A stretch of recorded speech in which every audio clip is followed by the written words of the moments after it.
జగన్‌కి కరెక్ట్‌గా ఈ తిరుపతిలో జరిగినటువంటి తొక్కిసలాట సందర్భంగా జగన్మోహన్ రెడ్డి నిన్న రాత్రి స్టేట్మెంట్ ఇచ్చారు. ఆ పైన పొద్దున్నే వెళ్ళడానికి సిద్ధపడితే హెలికాప్టర్‌కి అక్కడ అవకాశం లేదు, ఫ్లైట్‌కి అవకాశం లేదు అన్నటువంటి కోణంలో ఇంటిమేట్ చేస్తూ వచ్చారు. వెళ్ళొద్దన్నటువంటి కోణం. బట్ తను వెళ్ళి తీరతానని. ఎందుకంటే మొన్నటిసారి లడ్డు విషయంలోనే వెళ్తున్నప్పుడు అక్కడ అబ్జెక్షన్స్ రైజ్ చేయడం వల్ల తను ఆగిపోవడం, అది ఒక రకంగా వాళ్ళ పార్టీకి సంబంధించిన కార్యకర్తలకు వాళ్ళకి కూడా సెంటిమెంట్‌గా అయిపోయింది.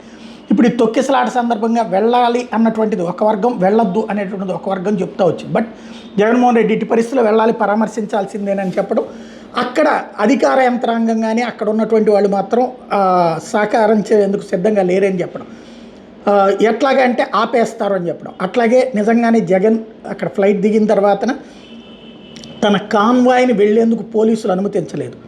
ఈ ప్రాంతాల్లో ఆల్రెడీ చంద్రబాబు ఉన్నారు, ఆయనకి సెక్యూరిటీ చూస్తున్నాం, పవన్ కళ్యాణ్ ఉన్నారు, ఆయనకి సెక్యూరిటీ చూస్తున్నాం, అదే ఆ ప్రాంతంలో ఇప్పుడు రష్ ఎక్కిపోతుంది కాబట్టి మీరు వెళ్ళడానికి వీల్లేదని చెప్పి పోలీసులు అడ్డుపడ్డారు. దాంతో తను వాహనం దిగేసేసి నడుచుకుంటూ స్విమ్స్కి వెళ్ళడం అన్నది సంచలనం సృష్టించింది. ఓ ప్రతిపక్ష నాయకుడిగా వెళ్ళేటటువంటి అధికారం ఖచ్చితంగా ఆయనకు ఉంటుంది, బాధ్యత కూడా ఉంటుంది. ఇదే ఏ చంద్రబాబు నాయుడునో లేకపోతే ఏ పవన్ కళ్యాణ్నో ఆపుంటే ప్రతిపక్షంలో ఉన్నప్పుడు తప్పులని కప్పిపుచ్చుకోవడం కోసం అని చెప్పేసి అధికార పక్షం నాటకాలు ఆడుతుందంటూ రచ్చ జరిగి ఉండేది. ఇక జగన్మోహన్ రెడ్డికి సంబంధించిన కులము మతము అన్నీ వచ్చి ఉండేది. దాని మీద ధర్నాలు ఆందోళనలు రాష్ట్ర వ్యాప్తంగా జరిగి ఉండేది. కాకపోతే జగన్మోహన్ రెడ్డి అలా కాకుండా బాధ్యతగా వెళ్ళి పరామర్శించడం, స్విమ్స్ ఇవన్నీ చేసుకొచ్చారు.